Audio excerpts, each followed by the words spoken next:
Rome didn't rise on courage alone. Let's be honest. Rome's power was built partly on debt. We all imagine Roman soldiers as honorable, disciplined, unstoppable warriors. But behind those shiny helmets and armor, there was a huge truth. Costs. Massive costs. Tens of thousands of soldiers needed food, weapons, roads, and pay horses devoured mountains of feed. Building siege machines alone cost a fortune.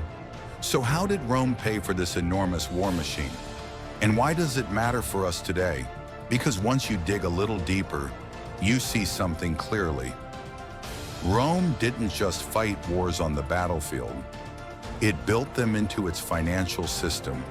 And once that system started turning, it couldn't stop. Expansion wasn't a choice.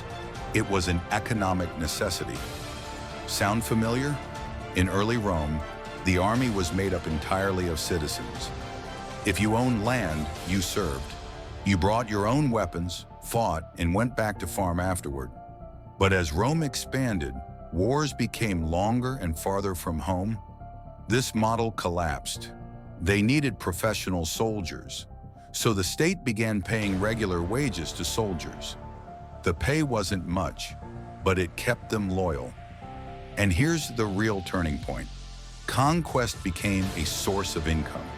Every new province meant new taxes, new mines, new slaves, new tribute.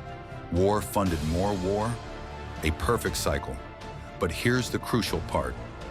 Rome did all this while constantly borrowing, especially during expensive wars like the Punic Wars. The state took huge loans from the wealthy elite. These people weren't donating out of patriotism, they were investing. In return, they received interest, tax collection rights, and lucrative trade privileges. War became a business. The more profitable it was, the more wars Rome fought. Sound familiar again? Over time, everything shifted. Generals gained power, senators became investors in warfare, and private companies started managing state functions. Think of today's military-industrial complex, just wearing togas. And of course, costs kept rising. The state had to pay the army and repay loans. When revenue wasn't enough, they turned to the oldest trick in the book, devaluing the currency.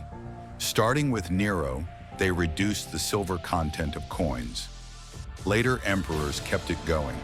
The value of money fell, inflation rose, trust collapsed. By the 3rd century, Rome's monetary system was in ruins. The rich got richer, hiding their wealth in land, slaves, and foreign assets. The poor struggled to pay taxes with worthless money. Public services vanished, corruption exploded, and the lowest classes paid the price of endless wars. This wasn't just a military collapse, it was an economic one. Now look at today, massive national debts, wars financed by borrowing, central banks printing money, companies getting rich through defense contracts, and an economy forced to grow non-stop just to keep the machine running. We're not as far from Rome as we like to think. Rome teaches us one thing clearly. If an economy constantly needs expansion to survive, it will eventually hit a wall. Land runs out, resources run out, enemies run out, but debt doesn't. Then governments turn to their own people. More taxes, more pressure, more money printing. Today we call it taxation, monetary policy, or stimulus packages. But the logic is the same. The rich buy assets, the poor buy groceries. Wars are still funded with debt. And who pays the bill? Ordinary people crushed by inflation. At some point, collapse doesn't happen because an enemy breaks the gates. It happens because the math stops working. This story isn't just history, it's a warning.